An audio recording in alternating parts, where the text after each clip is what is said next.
we can cut the recording. Okay. Recording. Yeah.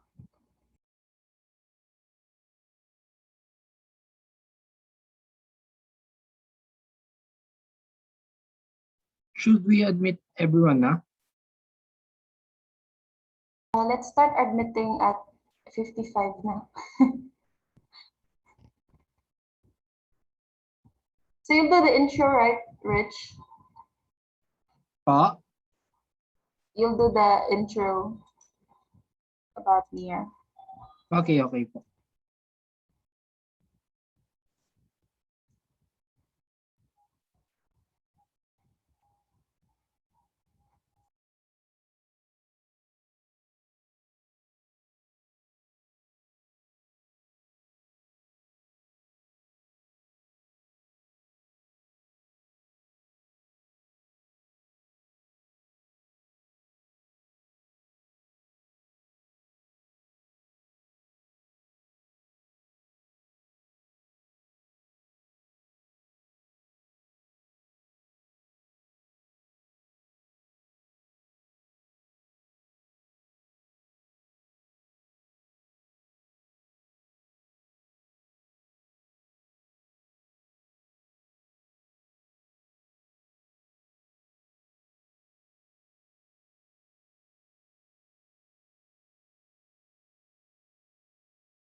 I'll start admitting now. Okay.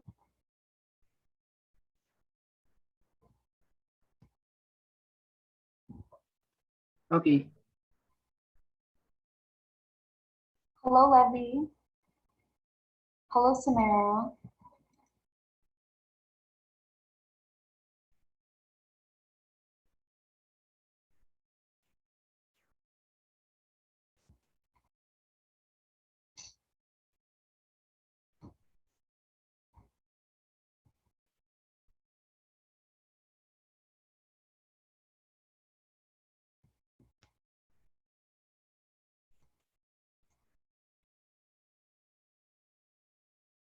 Hello, Regina.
Hi everybody.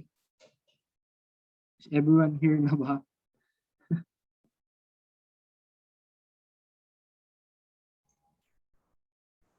So we'll officially start.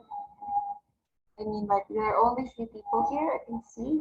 Who are the new ones here, guys? If you could, like, uh, raise your hand or just click the reaction button so that we'll know who are new and who are not.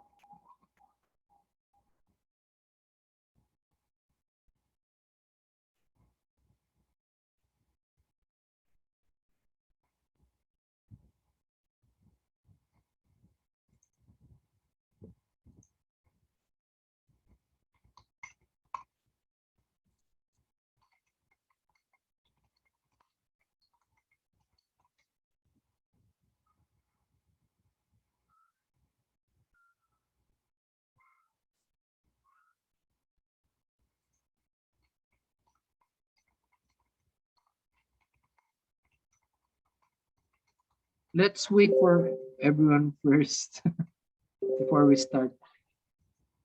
All right, all right.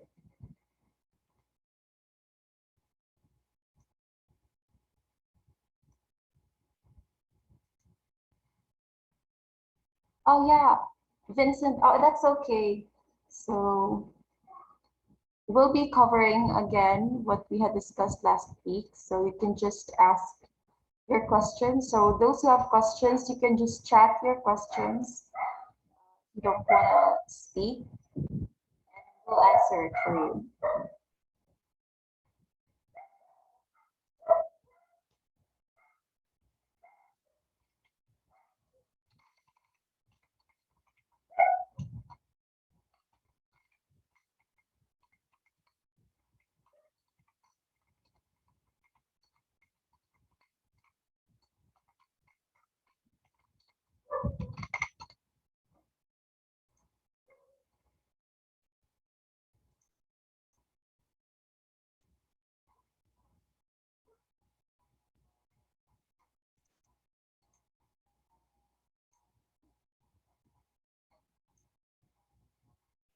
All right, so we'll wait for a few more minutes for others.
Hello, everyone.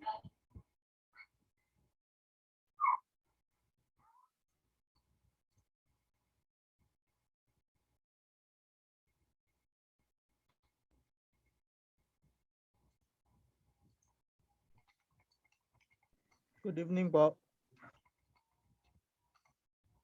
So, sino mga bago dito? Can you raise your hand or like click the reaction button? Okay, you can see Regina, Levy. Right, who else? So guys, just want to inform you na close yung camera ko because it's been raining hard these days. So baka ma-affect yung connection kapag i-on ko siya. So just bear with us for this. And thank you for attending this session. So we'll be starting in a few more minutes.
Hi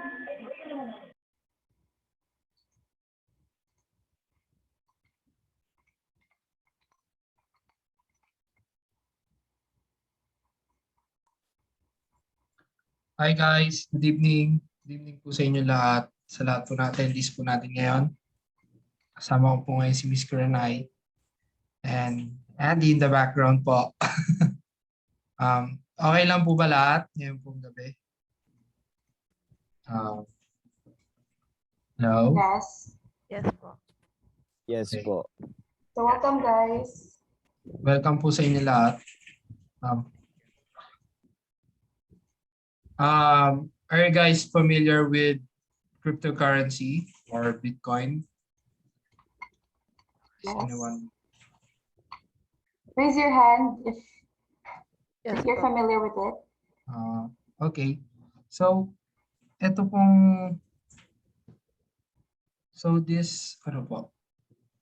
this Zoom meeting that we are having po is about NFTs po, and it is also part of a cryptocurrency rin po. So what we are engaging today is about Paras po. If you know this NFT platform powered by Near. It is powered by Near protocol, which is it is also a kind of not NFT. It is a kind of cryptocurrency, which is it is like Bitcoin and Ethereum. If you are also familiar with Ethereum, familiar po ba? Isa po ba sa inyo sa Ethereum? Yes po. Yes. Sa Near protocol po ba or Near token, familiar po ba kayo? Is anyone here familiar with Near? Yes po. Okay. So kung sa mga hindi po nakakaalam po ng Near protocol, Near protocol is also a kind of a cryptocurrency rin po. It is also a protocol, a decentralized application platform na para rin siyang Ethereum. Pero ang pinagkaiba nito sa Ethereum, mas mabilis ang kanyang transaction nito time kaysa sa Bitcoin and Ethereum, which is ang Bitcoin tumatagal minsan ng oras at ang Ethereum tumatagal minsan ng more than 30 minutes actually or more than 10 minutes. Pero ang Near, tumatagal lamang siya ng 1 second sa transaction nito. Yun lang ang mga pinagkaiba ng Near protocol. At ang Near protocol, isa siyang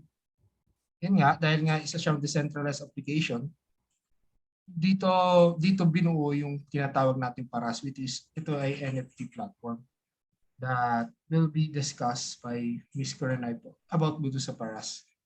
Yan. Which is, I know na most of you here are artists po. So, good luck po sa inyo lahat. All right. So thank you so much, Rich, for discussing. So yes, Near protocol is a first layer blockchain, and our currency is Near. If you know Bitcoin or Ethereum, so ours is Near tokens. So the platform that we have a lot of platforms where we can earn. However, what we're gonna discuss tonight is about the platform Paras. So Paras is a built-in platform, a marketplace rather, that allows artists, sellers, or creators to earn from their crafts. So tonight, I can see some familiar faces that are already part of Paras. And also, someone reached out to you, right? And I think that's a Near protocol Phil. So we'll be discussing about that opportunity right now. So let me just share my screen. Tell me if my voice is audible or not, so that, probably because of my connection. But let me just share my screen. All right, thank you so much.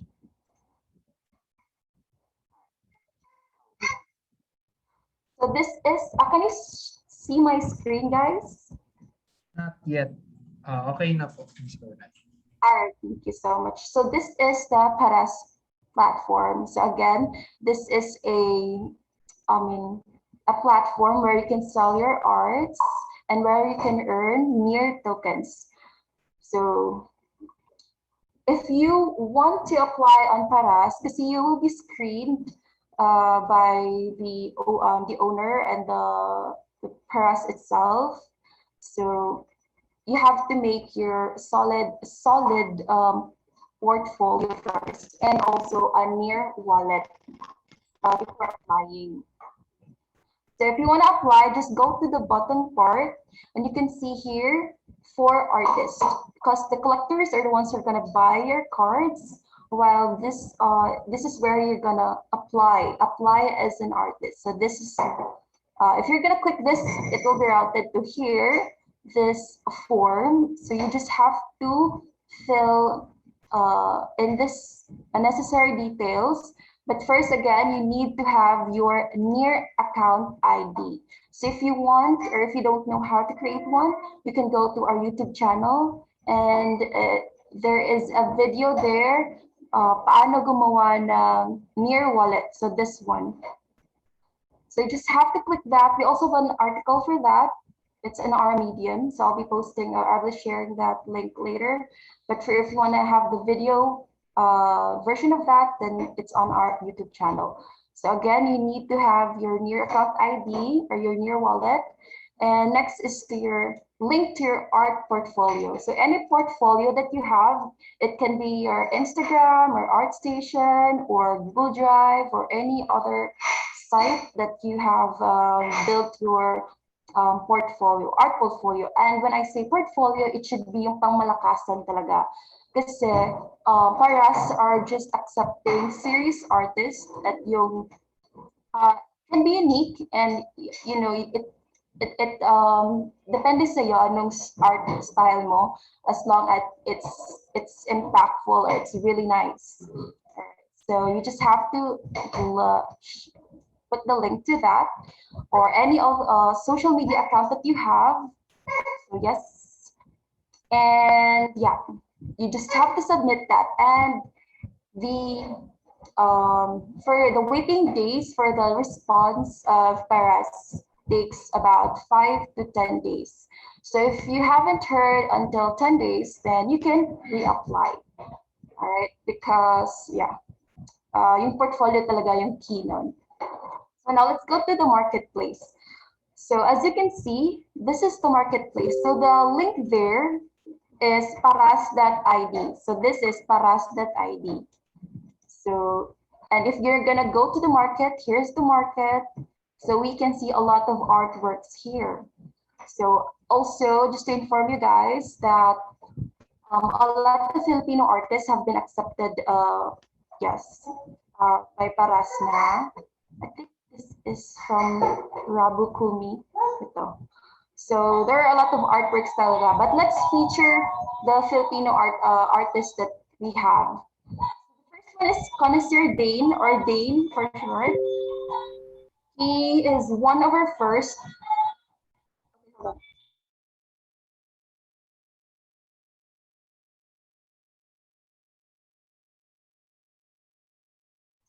Okay, sorry for that.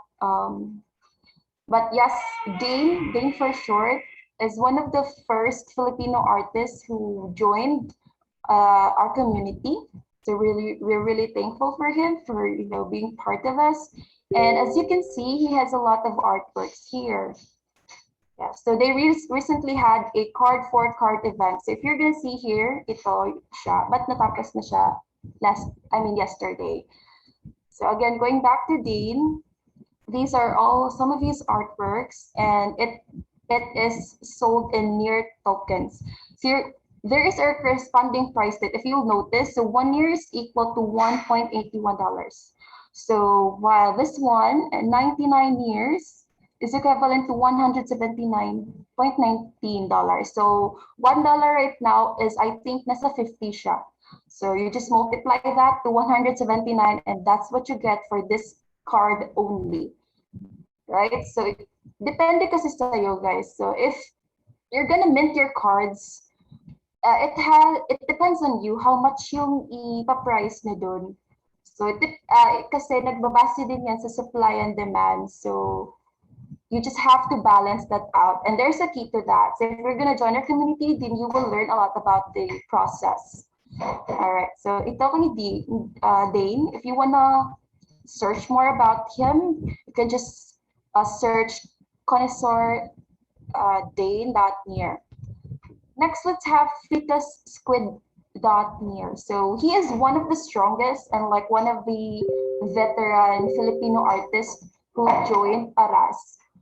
So actually, most of the time, ma-feature talaga siya sa Paras because of his artwork. So he's also an Ilonggo, and we have interviewed him as well. So if you're gonna go to our YouTube channel, you can just search him there, and yeah, you can know more about his artworks and his like versions of your like his story.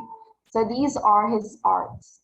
As you can see, my 18 years siya, $144.8, right? It's really, so depende talaga sa'yo kung magkano ipa-price mo. So, all right. So, and also guys, if you're gonna click this one, let me just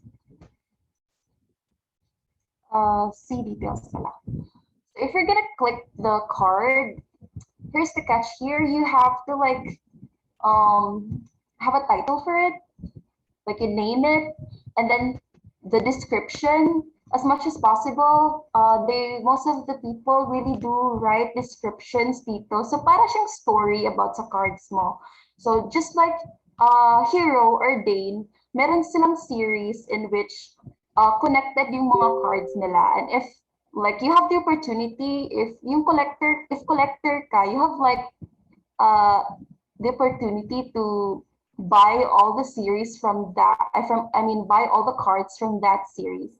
So like ito, si Ferret, okay, the infamous god of fire. So ito yung story niya, the destroyer of Grigan Empire and the creator of Lawisha. So ayun, may story siya. Meron siyang 5 pieces of cards. And then, ito yung mga history. So put on sale.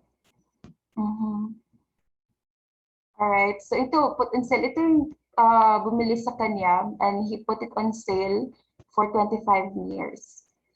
So going back, itong royalties is like, parang commission mo. So every time you mint your artwork, and every time someone buys your artwork and then sells it to another person or another collector, and someone else bought that card from them, so you will get a royalty from that. So depende din sa iyo kung ilang royalty yung ilalagay mo. It can range up to 10%, I think. So parang 10% siya yung pinakamalaki niya. So depende pa rin sa iyo. Sa kanya 3% lang. So ito yung, kasi noon wala pa itong royalty. So like si Andrew, he's one of the admins here in near Philippines. So before he sold his artwork for I think it was 5 years, I think, and then someone's bought it and then sold it at a higher price. I think it was like more than 20 years, and then someone's bought it from that person. So ayun, wala siyang nakuha kasi wala pang royalty nung time na yun. So ito yung talagang bago dito. Next, again, si Near Bits, I think siya si JC Pasqua, and he's also like Filipino also. So ito yung style niya. As you can see, every artist has their own style. So depende sa you can just stick to your own style, and then, you know, if nakapasok ka sa Paras, then you can just stick with that or explore other styles as well. Depends on you. So sa kanya, ito yung mga art styles niya. Oh, may iba siya. So, ang galing, di ba? So, ito, 13 years. I think si Near Beats, siya ang #1 seller sa I think ito yun sa card for card event. #1 siya. So, kahit ganun lang, parang siyang simple, but popular ata itong ganitong style na to. So, ayun, maraming bumili. At ang mamahal, ng mga prices niya. Halos 13 years lahat. So that's $54. So that is quite a lot na din. Here is also one of like the pioneering artists that we have in near Philippines. So ayun, always siya, si Dane, si Prince, si Rabu, si sino pa? Si Alex are like one of the top sellers that we have. Si Katrina din, one of the top sellers sila sa Paras. Like palagi talaga silang may bumibili talaga sa mga artworks nila. So ito si Hero, meron siyang series. So ito, I forgot the name, but I think it was like about siya sa God, yung parang sa series siya sa God. So ito sila. So if you're gonna see details from that, so kasi itong mga low prices na to, dahil yan dun sa card for card event, so you're gonna sell that at a low price, but in a lot of pieces, so probably mga 100 pieces. So every royalties that you have there will also be 10% yung nilagay niya. Ito, light and dark. So si Hero, if you know him, I think he's very famous on Facebook then. And ayun, si Drew or Andy Drew Marpa, ito sa kanya. Ito yung artworks niya. Ka-Prince pala to. Ito, ka-Prince to. Yung sa Abaddon series niya. And yeah, ito kay Francis to. Hello, I know nandito si Francis. Ito kay Elinks to. Ka-Dane to. So, a lot of Filipinos talaga. Actually, parang every week, may mga Filipino talagang na-feature sa Paras. Kasi they are always invited. We have that, parang may weekly invite sila. And then, palagi talagang nasasali yung mga Filipinos. So, I'm really happy with that.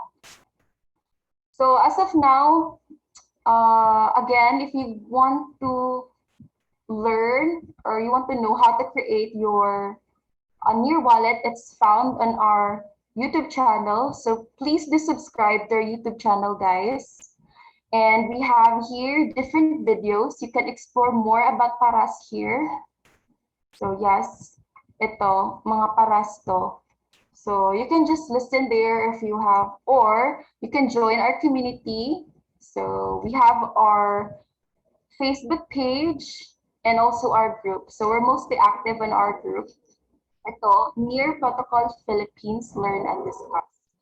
So we have this weekly themes.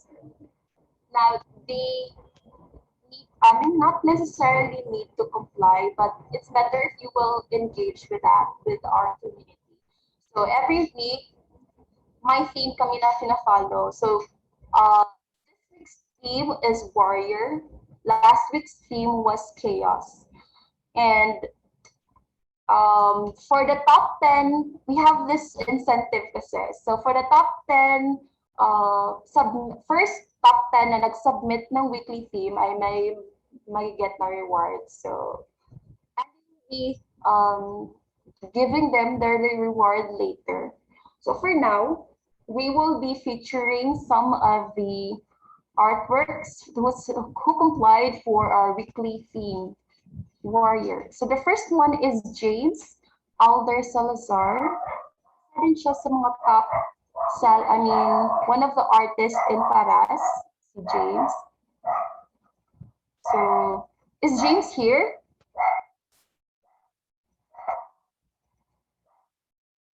Nandito ba si James?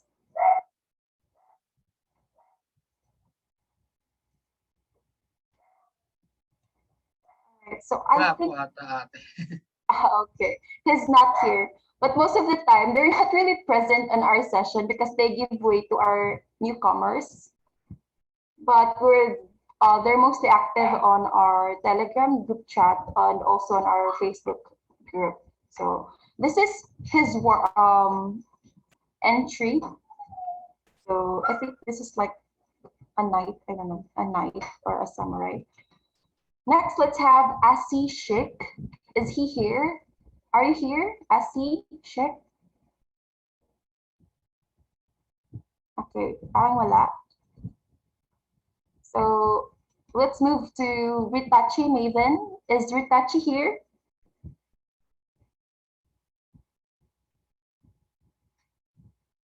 Alright, wala rin. Alright, so actually Ritachi is Wala parang akong mic si Ritachi. walang mic. Oh, alright, but his entry is Shino Hakobite, aka Bringer of Death. So it's a samurai warrior. And before din si Ritachi, nag-reapply din siya sa Paras kasi parang wala siyang balita for like 10 days. So ayun guys, huwag kayo ma-discourage if you haven't heard from Paras. Kasi mag-email kasi sila sa inyo eh. Kapag na-whitelisted na kayo, they will email you about the things that you need to do para sa iyo. Then they will ask for your near wallet ID para ma-activate account mo sa Paras. So next, Ritachi kasi at last by Christina, and I hope I'm gonna see your artworks soon minted ang Paras. Next, okay, let's Katrina Padayha is here. Hello. Yes, I'm here. Yes, hello, and congratulations, Katrina, one of the strongest sellers talaga sa Paras. Thank you. Yes, so can Thank you tell us you. a little bit of your story behind this artwork? Oh, it was just an entry of haiku prop from last year, and it was 7 days haiku prompt, and this was the first day, and then I was really very rushed in this because one art in 1 day man, so it was so hard. Oh, I This was really rushed, but I really it enhance a bit the art in here. So yeah. Thank you so much. Yes. So yeah, as you can see, guys, Katrina has been whitelisted now, and if you're gonna go to Paras, she's like one of the top sellers and Filipino top sellers in Paras then. So, and yes, thank you so much, Katrina. So let's move on to Prince. Is Prince here? Yes po, ma'am. Prince. All right, Prince, thank you so much. So can you tell us a little bit of the story of your entry? Actually, wala po akong story na makikwento dyan, kundi yung mismong original story po niya. Yan pong si Yasuo is ano ba yun? Champion or hero sa game na League of Legends. Sino po dito yung nakapaglaro na po ng League of Legends? So, para siyang sa Dota, ganyan. So, si Yasuo is an Ionian na pinagkamalan na pumatay dun sa, basta may parang krimen na siya ang pinagbintangan. Tapos yung kapatid niya is parang hinuhuli siya, which is napatay niya. Na mababasa niyo naman sa kwento na yun. Kumbaga parang di niya matanggap na napatay niya yung kapatid niya para rin sa self-defense niya. Nalaman naman yung totoo na hindi naman siya yung talagang pumatay, pero since yung guilt niya, hindi na siya makabalik dun sa kanilang village. So, kaya nga nakalagay dun sa is Yasuo the Broken Sword. Yun po. Sad story then. So, all right. Thank you so much, Prince. So, congratulations also, Prince. You have a lot of sales for your card for card event, right? So, congrats, Don. Yes, ma'am. Thank you po. Okay, thank you so much. Now let's have Francis. So I think Francis is here. Good evening po. Yes, hello, Francis. So can you tell me, I think we all know who Alexandra from Tressa is. But Yes po. Ginawa ko po siya as Valorant agent. Like, kinonvert ko po yung art style ng movie from their movie to Valorant po. Kasi addicted po ako sa laro. At yes, si Alexandra Trece sa mobile land, as known as Warrior Shaman, who assists the Metro Manila Police in solving supernatural crimes. all right, nice. So di ba parang minint mo ito din ba yung artwork na minint mo sa Paras? Opo. Yeah. Maraming bumili, di ba? Opo. Mga 24 sales po. Wow, that's a lot. Oh, congratulations. So, ayun. Actually, si Francis, bago lang siya nag-join sa community namin. But as soon as he joined and sakto din na dumating yung card for card event, ayun, ang daming bumili na ng mga cards niya. So, thank you so much, Francis, for that. All right. Now, let's have Alina Joyce Castillo. Is she here?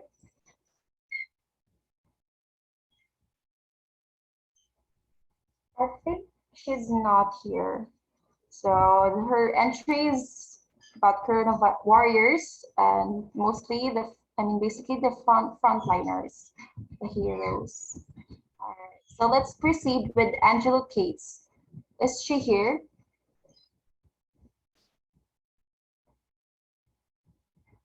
So I think she's not here as well. So her entry is Shni, I think. So a student in training huntress at Beacon to fight dark entity called Grim. All right, let's have Nathaniel De Vera. Is he here?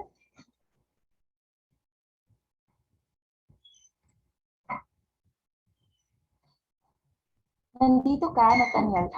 Okay, parang wala din siya. So, Thanatos. The betrayed warning sa kanya. So, parang Grim Reaper lang yung dating. So, if you want to know more about the story of these entries from our fellow creators, then you can go to our Facebook group and you can browse there. All right. So again, is Nathaniel De Vera here? I think wala, ma'am. Pero, Okay, parang wala. opo. Uh-huh. Pero sa tingin ko, ma'am, pwede ka namang ikwento din yung kay Thanatos. Okay. So may volunteer tayo, si Prince. Can you make a short story about Thanatos?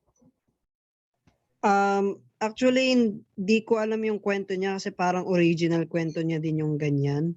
Pero yung mismo talagang kwento about Thanatos, which is yung Thanatos means death. Si kamatayan talaga siya mismo is in Greek mythology. Oh, So, yeah. Oo, I remember. In Greek mythology, si Thanatos ay isang anghel na siya yung mismong responsible for taking the souls of the ones that's supposed to die. Pero merong isang hari na ayaw niyang mamatay at naisahan niya yung kamatayan, which is si Thanatos.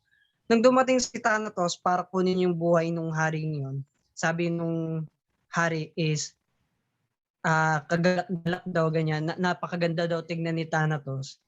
At sa sobrang ganda niya bilang isang Diyos ng kamatayan, gusto niyang bigyan siya ng regalo ganyan, ng mga alahas. Tinanggap naman ni Thanatos bilang isang dahil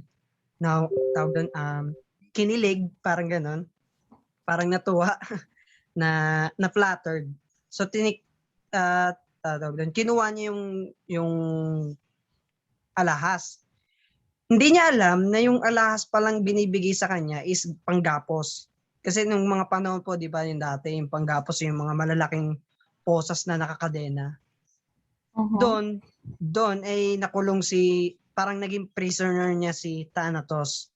So, after nun, halos wala na talagang namamatay. Dahil nga si Thanatos ang tagakuha ng kaluluwa. Yun yung sa Greek mythology. Nakaligtas si Thanatos nung malaman ni Ares na sa mga gera, walang namamatay na tao. So parang nagalit siya kasi yun nga dapat may namamatay sa gera. Kasi si Ares is God of War. Pero bakit walang namamatay? Nalaman niyang nakakulong si Thanatos, ganyan-ganyan. Then siniligtas niya si Thanatos, tapos yun na nga, dinala na yung kaluluwa ng hari papunta kay Hades. Yun yung short story. Wow. Oh, kaya pala, The Betrayed One din. So parang connected din siya dito sa story ni Nathaniel na The Betrayed One si Thanatos. Opo, kaya pag may nakilala kayong si kamatayan, Huwag yun ang kausapin kasi hindi kayo papakinggan. Thank you so much, Prince. So Prince is very active on our community. So kung may go-to person kayo, pwedeng-pwede talaga si Prince kasi ang bait talaga niya. He's always there to help co-artist. So thank you so much, Prince. Next, let's have Myla. Is Myla here? Yes po, hello po. All right. Hello. So can you So, share us the story? Yung entry ko po na to, ano po, nagawa ko na po talaga siya prior sa yung announcement ng team. So, ano po siya talaga, self-portrait po siya. Tapos, nilagyan ko na lang ng mask. Kasi may COVID sa kanila, charot. Hindi, yung story po nito, si Kahaji po ay isang, Shinigami Slayer. Yung Shinigami po, dinerive po lang po dun sa Shinigami, which means gods and spirits that lead people to death. So, yun po yung mga pinapatay ni Kahaji. At sa grupo po ni Kahaji, siya na lang po yung natira. Kaya po, yung title, The Last Shinigami Slayer. Para po siyang yung sa Demon Slayer, ganun po. Pero hindi po demon yung pinapatay niya, kundi gods and spirits. Yun po. Oh, all right. Thank you so much. So, ang ganda, interesting ng warrior na to. So, and congrats for being one of the top 10, Nyla. All right. Now let's have Justin Jimenez. Is he here? So, parang wala siya. So let's have our upcoming entry is Amanita from the Manitari village. All right. Next is Hero. Is Hero here? So parang wala din si Hero. Wala na po. Okay. Wala na po. Pero si So- Nathaniel parang nakita ko po. Oh yeah, parang nag-join siya ngayon lang. So actually, ito sa kanya, ito yung one series niya, Armor of God. So you can check that in Paras as well, or his page. Kasi guys, the purpose of our weekly theme is for you to have your portfolio if you don't have one. So it's like hitting 3 stones. Yeah. So portfolio mo, pwede mo siyang i-mint sa Paras. And ano pa?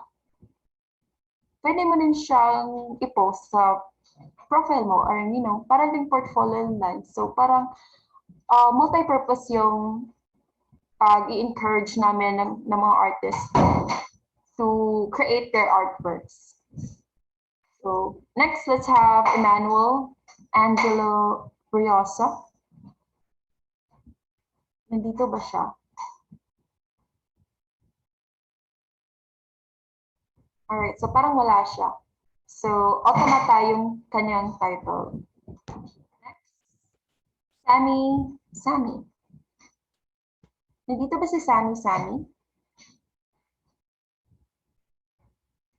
Alright, so parang wala din siya. So, kanya... Yeah, hi! Sammy, good to hear you. I thought you're not here. Alright, so hello, Sammy. Can you tell us like a short story of your entry? Well, si Emerald po, galing po siya sa mahirap na pamilya, and yung pamilya niya po is nagtatrabaho sa kingdom, kung saan mahigpit po yung kingdom na yon. And one day po, nagkasakit po yung tatay niya, and po, pinatay po yung buong pamilya niya. And nag-revenge po siya.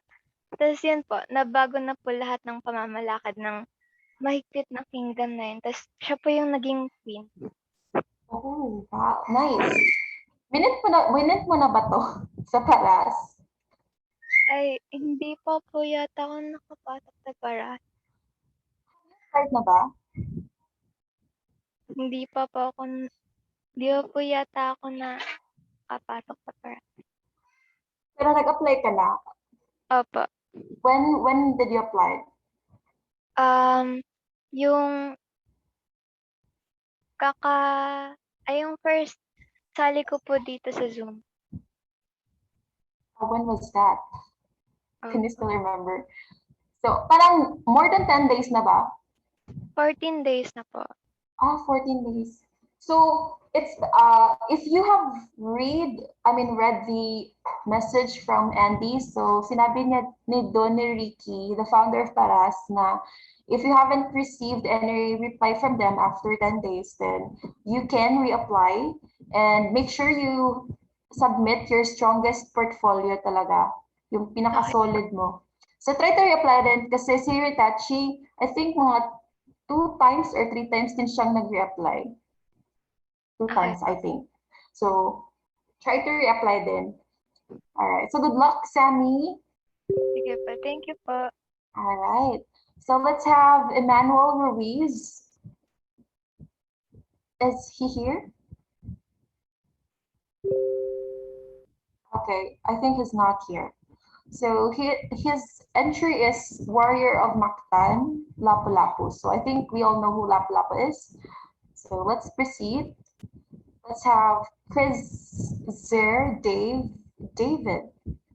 So I think he's here. Nandito ka ba, Dave?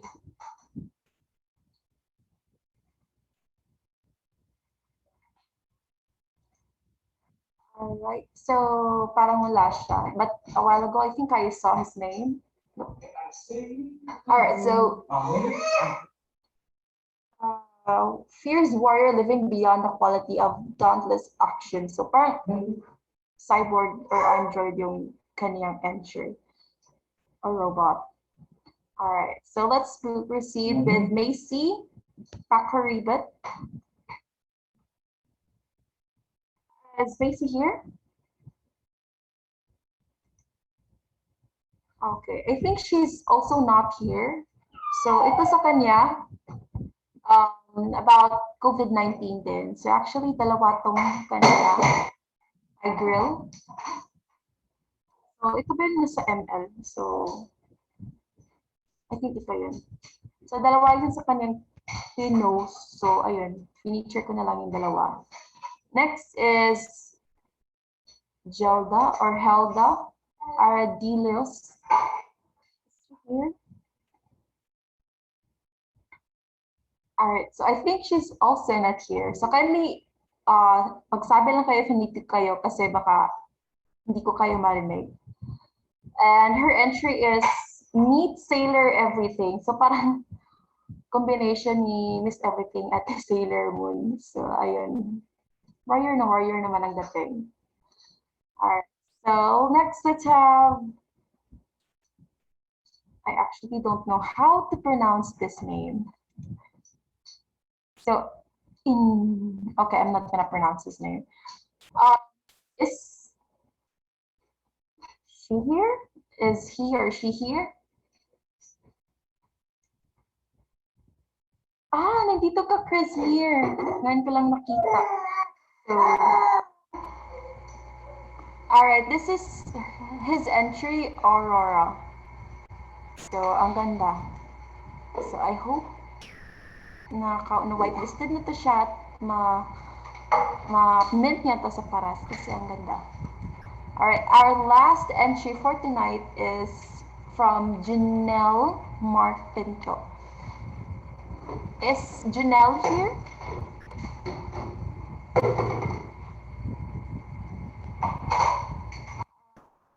I think he's not here as well. So his entry is Driving Thunder Warrior. All right, so these are all the artists who submitted or who complied with our weekly theme. So again, congratulations to the top 10 first submitters. So I think na-send na yung rewards niyo. So if not, kindly contact Andy for your rewards na. All right, so for those of you who are interested to join us, so you may message near Protocol Phil and or join our community. So we have Again, we have our Facebook group. So this is our Facebook group. You can join for our Facebook group. This is where we mostly post our artworks and also in our Instagram. And again, so let's have our testimonials. So if you're gonna go with the timeline of Near Protocol Phil, you will see all the testimonials. Kasi we require them to like post an appreciation work, like a testimonial, yung mga wins nila, you know, to prove our legitimacy kasi we're not scams. We're just here to guide you guys and to open up, you know, a platform where you can earn. So it's up to you how you optimize your portfolios for you to pass paras. Kasi wala kaming, you know, we're not gonna ask for money from you or like we're not gonna pressure you. It's really up to you guys. So if you're interested and you're like really serious to join our community, then you can message Near Protocol Phil and then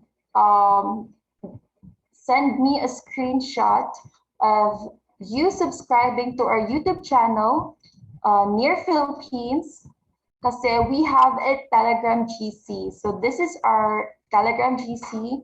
It's it's Near Filipino Talents. So we are mostly active here. And we have a lot of really nice artists, Filipino artists na mag-help sa kanyo and mag-guide sa inyo on how to like mint your arts or mga techniques, ganon. So we have a very wholesome community. So if you're going back to testimonials, we have our timeline. If you can check my timeline, we have a lot of testimonials here. You can just browse here and read all those wins from our artists. Okay, so it's just there. All right. So again, Near Protocol Phil. And if you want to join our community, again, please send a screenshot of you subscribing to our YouTube channel, Near Protocol Philippines, and send it to Near Protocol Phil.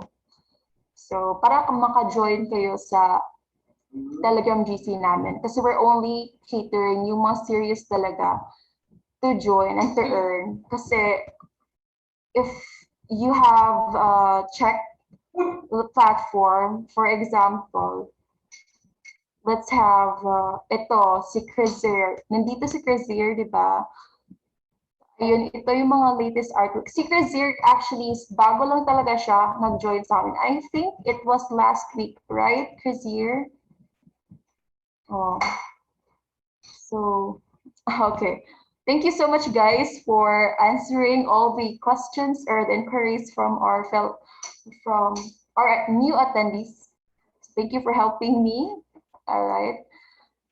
So, ayun, dito makikita yung mga wins ninyo or like near tokens ninyo. And if you're gonna withdraw that, your accumulated near token, you can check that in your near wallet.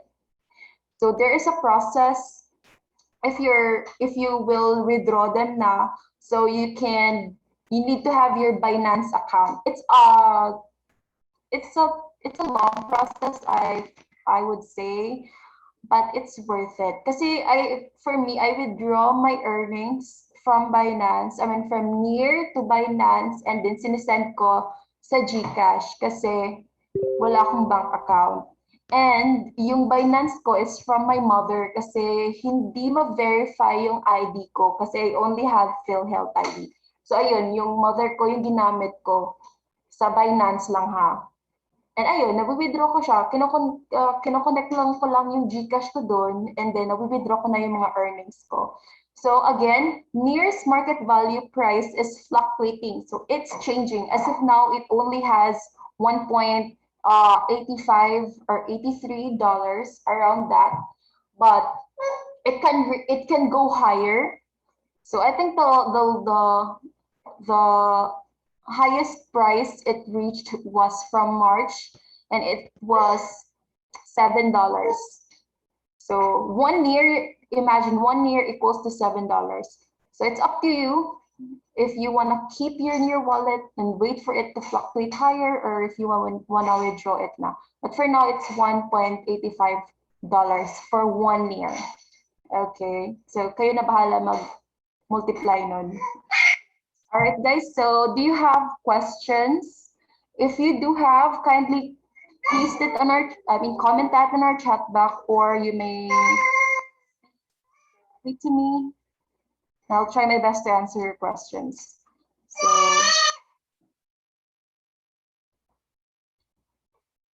all right, so may mga questions ba kayo? Okay, let me just share. All right, so for this week's theme, let me just check it on my list. All right, kasi baka makalimutan ko. Ayan, nakalimutan ko talaga. Okay, so for this week's theme, hold on. Hello. Yes, hello. Yeah, can I just ask a question? Yeah, sure. So, gumagawa kami ng artworks and then may mga bumibili, di ba? Yes. Yeah, so who are those people and saan nila ginagamit ng binibiling artworks?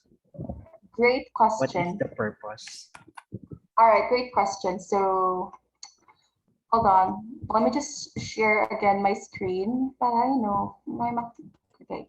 Ito, hold on. All right. So again, the collectors are the ones who buys your artwork. So it just really depends on them how they want to use it. Kasi yung iba, bumibili sila tapos binibenta nila yung artworks nyo. That's where you'll get your royalties. Kapag naibenta nila sa iba and may bumili, you'll get your royalties. And that's forever. It's not expiring for every cards. All right. And then again, yung collectors are mostly mga foreigners. May mga, kasi, yeah, kami sa community namin, like yung card for card event namin, which was held July 17 to 21. So, ayun, very wholesome yung community kasi nagbibilihan sila ng mga artworks nila, you know, to help other artists kasi yung mga, you know, yung mga maraming naipon na, so binibili nila, yung sila Hero, sila Andy, Andrew, sila Dean, sila Prince, so ayun, binibili din nila ng mga artworks ng mga iba nating para sa artist, but mostly talaga mga foreigners. So we don't really know them kasi here in the blockchain community, we don't use our real name. We only use our pseudonym. So depends on you how you would like to name yourself. So for this ones, hindi mga real names nila ito. For me, Herna is not my real name. It's just my pseudonym. So if you're gonna join our community, then it's best for you to, you know, if you don't like you to give your real name, then you can just hide it. So also for our collectors, they hide their names. And we don't really know what's the purpose of them, of, you know, the use of buying your artworks, but mostly talaga mga collectors lang. Kasi may napanood ako na yung shinare ng isang ni Andy na the highest was, I think, mga 3 million. And fan lang siya nung artist na yun. Binili niya yung mga abstract, yung parang abstract ng lahat ng artworks niya, kinumpile niya at minate niya into an art. And then ayun, nabili siya for like, ang conversion ng mga around million talaga, yung mga million. Ang laki talaga. So ayun guys. You are, for the artist lang, again, apply as an artist. Ito lang yung i-click nyo if you want to apply. And you can also explore the platform as well. So, and again, kapag na-whitelisted na kayo, may mga instructions doon sa email nyo na need nyo i-follow. And also, again, before you apply, create your near wallet. Kasi you will be needing your near ID. So for me, my near ID is coronide.near. So, depende sa inyo anong gusto yung i-name nyo sa ID nyo. Alright. So, other questions, guys? Opo. Alright, thank you so much. May iba pa bang questions? Yes po. Yeah, yung theme po. Hold on, stop share ka na muna. Yung theme for this week, guys, is about space. Okay, let's go with space. So near PH, use this hashtag near PH space. So yung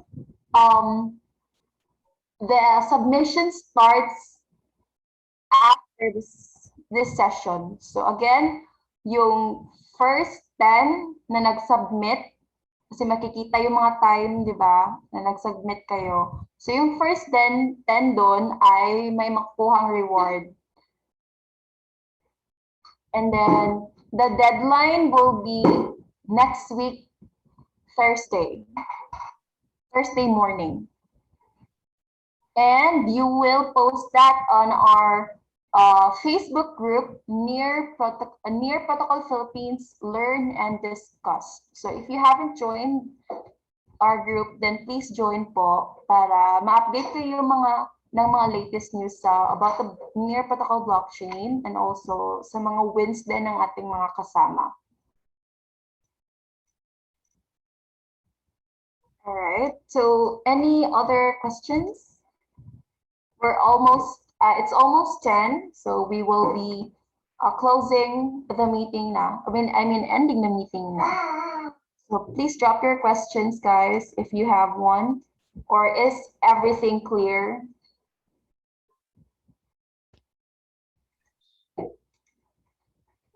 Hello po. Yes, hello. Ask ko lang po, any fan art po pwedeng gawin sa dun po sa Pwede din naman, but be careful sa mga fan arts na mga strict, like yung copyright. Baka kasi copyright, like Disney, ayun. So be careful lang. If you feel like hindi naman makaka-copyright yung artwork mo, then go. Kasi I think sa Paras kasi may nakita ako yung mga artworks nila is ayun si Billie Eilish, yung iba hindi ko alam, pero mga Hollywood artista, so yung iba mga anime, depende talaga sa inyo, your style, as long as hindi siya makaka-copyright, guys. okay po, thank you. Alright. So may dimension din ang Paras, so na fina-follow kasi gagawin talaga yung digital card. Parang yung sa Yu-Gi-Oh or sa Pokemon, if you will notice, yung cards na ganung size. So parang ganun din yung sa Paras na dimension. So, yan ang ifa-follow sa kanila. Printable ba yung mga nabibili na artwork? Printable, I'm not sure how to answer. Kasi the good thing about blockchain is hindi talaga mananakaw yung artwork mo kasi nasa blockchain na siya pang ownership and legitimize anong gawin nila, hindi nila mananakaw yung artwork mo. So that's the good thing about blockchain. I'm not sure if what you're saying like printable, i-print lang sa paper, ganun. Oo. Hindi ko alam, may nakapag-try na ba dun? So I'm not really sure, but you can ask our co-artist here. What do you guys, I think nandito si Prince. Kasi if you Hero. can't print it, then medyo hindi ko gets yung purpose. Saan gagawin? Oo. So, I don't know if ipiprint mo siya, I don't know talaga. Kung printable ba siya. Printable ba? Hindi ko ma-imagine kasi. But, Yes. Actually, you can print it. oh yeah, parang si Hero, nag-print na siya yung kanya. Parang na-remember ko. Nag-print kasi lang sa'yo, Hero, di ba? Opo. Pero, ginawa mo yung, parang, anong ginawa mo dun nga? Hindi, actually, kapag digital naman, napiprint siya eh. I-right click mo lang, open yung source. So, pwede din, but still, hindi yan mananakaw kasi nakapangalan Yeah. na yan sa'yo. Kasi yung digital footprint niya, it came from you eh. Ikaw yung source. Oh, ano siya, mapupunta siya sa tawag dito. Pinaka-ledger ba? Oo. Yeah. Thank you so much, Hero. So I really don't know the term of how to say it kasi I'm not that techy naman or, I'm just an art appreciator, but I'm not an artist. So thank you so much, guys. So any questions? Again, guys, please, if you really want to join the community, please do message near Protocol Phil, send us a screenshot, and we'll let you join our Telegram GC. It's where we are most active. Hello po. Yes, hello. Ano po, parang ano po siya, tawag nito, parang virtual coin, gaya ng mga Bitcoin, tsaka, Yeah. Ethereum. Oo. Kasi familiar po ako sa Binance kasi nag-ano din po ako doon. Kaya parang virtual coin siya ng NEAR. Parang ganun din po siya. Yes, NEAR token, oo. So actually, bago lang talaga, bagong-bago lang talaga yung NEAR, but it's rising so fast na sa blockchain industry. So you guys need to check it out if you're really interested. So it's also where you get, so if bibili ng artwork mo, automatic siya makikredit dun sa NEAR wallet mo. That's why you need to have your NEAR wallet first and your portfolio before applying. Pero nako-convert naman yun to real money. Yes. As what I've said, you need to from your wallet, you'll transfer that to Binance. So may process doon. Meron kaming article about that. Let me just pull it up. So may step-by-step process kami sa Medium article namin. How to convert NEAR to peso. And me, I've done it a lot of times, and I'm sure other Paras artists have done it a lot of times na din. Kasi ako, kino-convert ko siya through Binance, and then I will transfer it to my GCash account.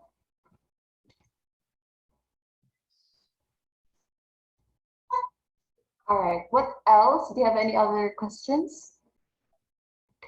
I have one, Miss Corina. All right, sure. Gusto ko pong malaman about dun sa bilang isang collector. Sabihin natin po, bumili ako sa isang artist ng card. Ngayon, yung card niya may royalty na sabihin natin 30%, 30%, which is medyo malaki, pero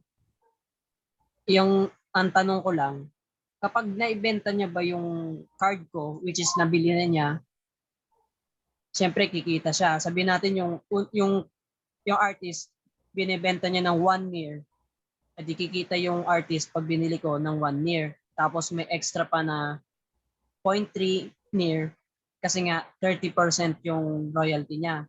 Ngayon, pag naibenta ko yung card niya na mas malaking presyo, sabihin natin 5 years, edi magkakaroon siya ng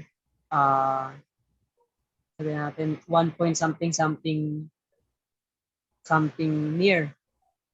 Yung royalty ba bawas sa sa kikitain ko bilang isang collector, o same pa rin yung price na makukuha ko dahil sa presyo na binigay ko? Yeah, I think it's still the same kasi commission mo yan royalty mo yan So it's a privilege given to artists. I don't think it's gonna change. So the advantage lang dun sa collector na bumili at ibinenta yung artwork dun is he or she can sell it to a higher price. So, but yung commission is, I think, still the same. I mean yung tanong ko, ma'am, yung doon sa kikitain ng collector. Yung kikitain ba ng collector is mababawasan dahil sa royalty? Or No. same pa rin yung price based doon sa price na inilagay ng collector? I cannot really answer that because since hindi ko pa yun na-try. But for some artists here, Okay, I can answer that. alright, Hero, go. Yeah, may bumili na actually ng isang binenta ko nung card for card. So may nakuha akong 10% royalty. 1 year niya binenta. So may nakuha akong 10% from that. Binili niya ng 0.1, di ba, nung card for card. Yun. So may 10% ako. Kung magkano yung linagay mong kung magkano rinagay mong royalty, yun yung percentage na makukuha mo. Hindi yung selling price mo. Kunyari binenta mo ng 1 year. Tapos binibenta niya ng 500. Yung 10% ng 500 ang makukuha mo. Hindi, I mean gets ko yung yung sa position as an artist. Gusto ko lang malaman doon sa position as a collector. Kasi parang nung kinausap ko sina Ricky, nung tinatanong ko kumbaga pangit ba na gawin kong 100% yung royalty ko para sa tuwing kahit taasan nila yung presyo nung benta nila sa card na binili nila sa akin, tulad din ng kikitain nila, yung kikitain ko. Diba? Kaso ang sabi naman ni Ricky, parang ang pangit daw para sa kanila. Yung ganun.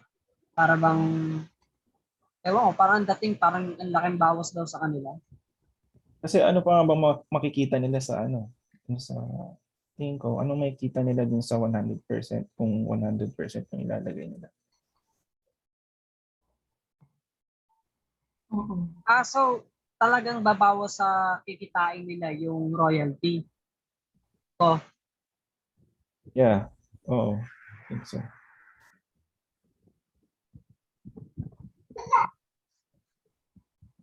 Okay, kuya. Salamat po.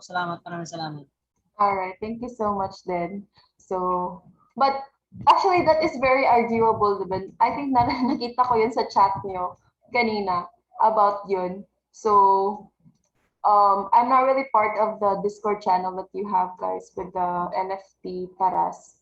I mean, you guys, yung mga artists talaga. So, if you can like clarify that or let Andy clarify that to Ricky. So, ayun, yung mga questions niyo, ma-raise din sa kanya. So, ma-clarify din yan. Alright. So, may mga questions pa ba, guys? Understandable, I mean, naintindihan niyo ba lahat ng sinabi namin about this platform? Alright, thank you so much. So, may questions pa ba? Because I'll be ending the meeting na.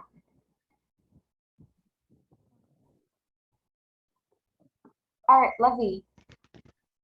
No, I'm good. Oh, I thought you raised your hand. All right, so yes, wala na questions. So I'll be ending the meeting na, guys. Thank you so much for those who attended this.